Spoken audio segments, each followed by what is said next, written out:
So today, boys and girls, ladies and gentlemen, we are bringing you guys one of my favorite SMGs to run in Title Update 11. And no, it's not an exotic SMG. It's just a regular gold SMG. And it's this MP5. And the talent I put on it is what makes it so good. And I'll explain that in a second. And then when I pair it with this build, when I have the full stacks, it just destroys. It slaps enemies. You get through this content so quick. And I was actually streaming this, right? And a lot of people was like, hey, how come you switch from the chatterbox? And it was because I found another weapon that I could really use that I have fun using. And when I tell you this weapon hits hard when you have the full stack, it really does. And what you're gonna see right here in a second is I hit from 900,000 to 1 million. Yes, that's a lot of damage. And that wasn't a fluke because I do it again. So you can hit up to 900,000, 1 million on gold and named NPCs, which we're about to see in a second. And I've been an MP5 fan in a lot of games I've played, not just the Division. So I really wanted this weapon to be good. I really wanted this weapon to be useful, to be able to run this weapon, right? And the way I have this build set up, you can run the MP5 and oh my Jesus, the amount of damage it does, we're about to see right now. Like I told you guys could put those numbers out on a named enemy. This is on heroic, so check in a second. As soon as we start focusing him, look at the numbers. We're gonna zoom in. 929,000 up to 1 million. Just amazing and crazy amount of numbers that this MP5 right here is doing that. So let's get into the build. So we are running 900,000 armor, 312 health. We have 6 reds, 1 blue, 1 yellow. And what we're gonna do is we're gonna break down the build itself and then we'll get into the MP5.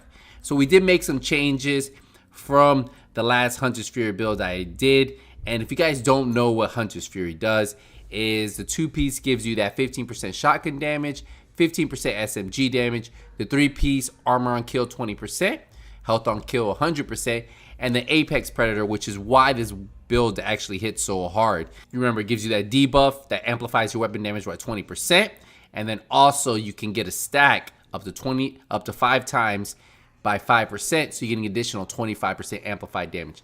That's why the Hunter's Fury at full stack is amazing. Now we have weapon damage on here, crit chance, and then we have a crit chance mod.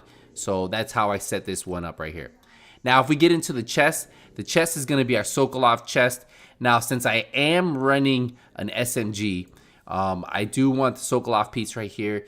This is going to give us 10% SMG damage. We have weapon damage, we have crit hit damage, we have explosive resistance, which I would like to have crit chance or even headshot damage, and then I have a crit hit damage mod. Now I do have intimidate, while you have bonus armor amplifies total weapon damage by 35%.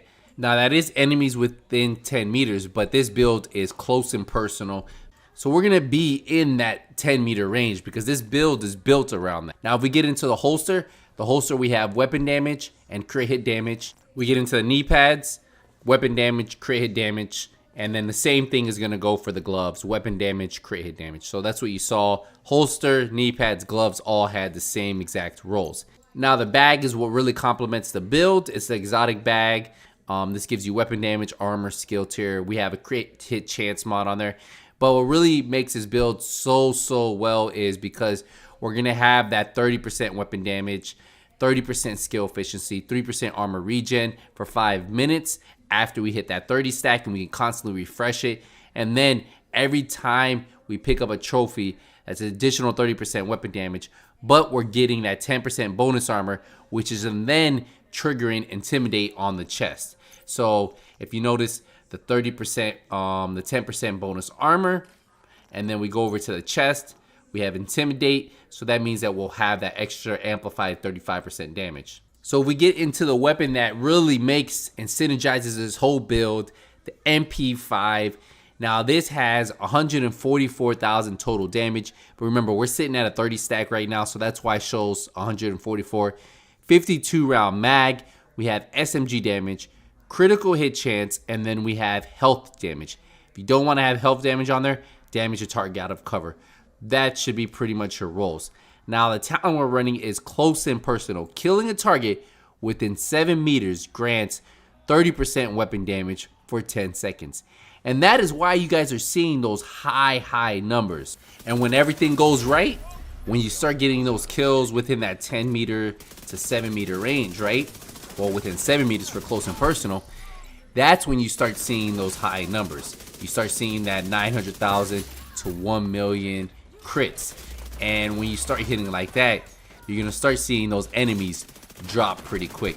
And even if you don't hit the 900,000 to 1 million crits, you're still gonna be up there hitting pretty hard at all times. It's just the way this build is set up, it's meant to fight close and personal and just wreck. So hopefully you guys enjoy it. Hopefully you guys enjoy the way I have mine set up. We are sitting at 57% crit chance, 94% crit damage, 62% headshot damage, 10% health damage, and we're still putting out that amount of damage. And the reason why is because, look, we have 94% all weapon damage, we have 54% submachine gun damage, and then we have all that amplified damage once we get everything procced. And that's all you really need to hit high numbers like that. I have the 20 round mag on the SMG, and then I'm running crit chance mods all throughout the weapon to make sure that I can get as close as possible to that 60% crit hit chance on there. And then I do use the shield as one of my skills in the Reviver Hive, as you guys are seeing in the gameplay. Now the reason I went with the shield is for the fact that I want to make sure that I'm able to have that 10% bonus armor I get right on kill. Because what does that do? It gives me amplified damage of 35%. And if you have a shield, they shoot your shield and you can keep that bonus armor. But if you don't use a shield, the chances of you being able to take advantage of that amplified damage from Intimidate is probably be slim to none. So then you have to run something different. And there are a couple other really good chest piece talents, but of course, amplified 35% damage is going to be the most you can get. So that's why I personally like running it, if you can build around it. And you can definitely do that if you're going to use exotic bag, because every time you pick up one of those trophies, that's 10% bonus armor. So whether you have 1 blue, 2 blues, you times that by 10%. And if even you just have 1 blue, right, because the exotic bag gives you 1 blue, well, that's probably going to give you just under 100,000. So definitely something for you guys to think about if you guys want to run Intimidate. You can run it, you just need to play with it smart. You have to make sure you can keep that little blue stack, and that's what the shield is for, right? If you see enemies about to shoot you, pop the shield out, because look how quick I can lose that stack. And that's definitely something you don't want to lose, because 35% amplified damage is a big difference. So yeah, I run with the shield and I run with the Reviver Hive, and that is the reason why. But yeah, that is my go-to build right now. I do enjoy it. I know a lot of you guys watched me play it on stream, and you guys were asking about it. What was up with me running this over Chatter's Fury? This is just a different way to run it, and I actually enjoy running it this way too. So hopefully you guys enjoy these builds. If you guys have any questions, use the comment section down below. But until the next Division 2 video, Nothing But Skills is out.